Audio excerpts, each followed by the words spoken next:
Hello, in front of me I've got Xiaomi POCO M3 Pro.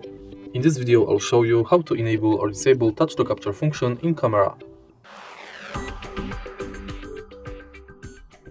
In the beginning, enter camera and go to settings. Now switch this button on or off to enable or disable this function.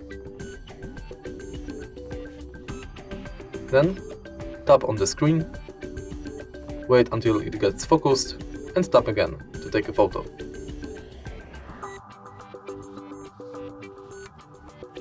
Let's disable it.